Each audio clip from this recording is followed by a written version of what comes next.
দেখো সেই চিড়ে ভাজা করতে বসেছে আমার মা আমার জন্য। ওদের বললাম না খাইয়ে ছাড়বে, না খেলে আবার রাগ। এটা কাঁচা চিড়ে, এটাকে ভাজছে এখন তেল দিয়ে। এদিকে শাক ভাজা করেছে, এদিকে আটা মাখছে, রুটি খায় রাত্রিবেলা করে। অত তেল দিয়েছো মা? তেলটা দিয়েছি, আগে এটা দিয়ে ভুল করছি।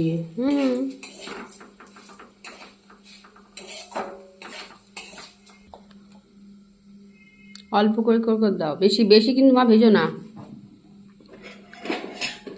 দেখো আমার মার কিন্তু ঘরে গুছানোর লোক নেই, যেটুকুনি পারে নিজেই করে, একা একা থাকে। ওই দেখো পেঁয়াজ ঝুলছে, আমার মা পেঁয়াজ ঝুলিয়ে রেখেছে।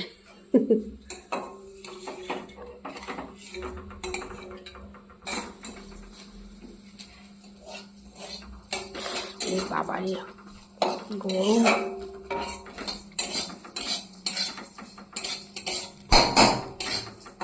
রাঁধুনি মাসি কত রকম রান্না জানে, কিন্তু পায়ের ব্যথার জন্য করতে পারে না এখন।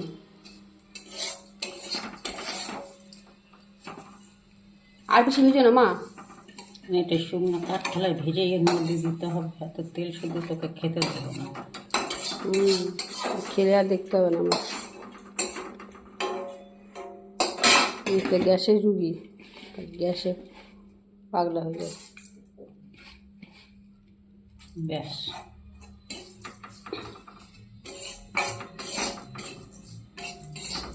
আমি একা খাবো এতগুলো? যা খাবে খাও, থাকলে কি তোর মা খেতে পারবে না? আর একটু গ্যাসটা জুড়ে দাও। ও একদিন চুনো ইয়ে মাছ আছে না, কি বলে, শুটকি মাছ, মোরলা শুটকি। শুটকি না, আমি টাটকা মোরলা কিনে দেবো। না না, ওই ওই ওগুলো না। আরে সেই একবার নিয়ে এসেছিল না মাসির বাড়ি থেকে, ছোট ছোট মোরলা, যে কি সুন্দর তরকারি করেছিল একবার আলু দিয়ে বেগুন দিয়ে। ওরকম করবে তো।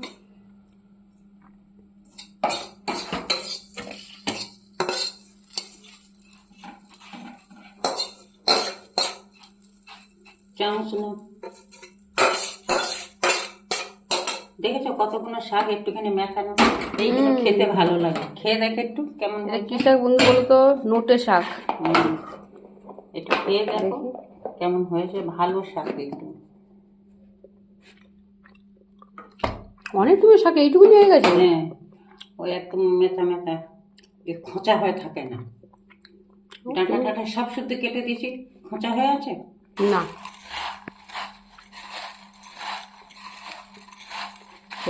গোলমরিচ নেই মা? হ্যাঁ আছে, গোলমরিচ দাও একটু। আচ্ছা তুমি তো দিয়েছিলে, লঙ্কার গুঁড়ো টুড়ো কিচ্ছু নেই কোনো রকম। ব্যাস, আর না না না, ঝাল হয়ে যাবে, আর দিও না। ঝাল হয় না, এটা অনেক দিন হয়ে গেছে। দেখো সেই চিড়ে ভাজা করলো, তোমাদেরকে বললাম চিড়ে ভাজা। আর এইটা বুঝেছো, না খেয়ে গেলে এদিকে যাবে আবার। হ্যাঁ ওই রুটি করছি, বললাম কদিন এসে এখানে থেকে যান না। চলো বন্ধুরা, খেয়ে নি চিড়ে ভাজা, পরে আবার দেখা হবে। টাটা।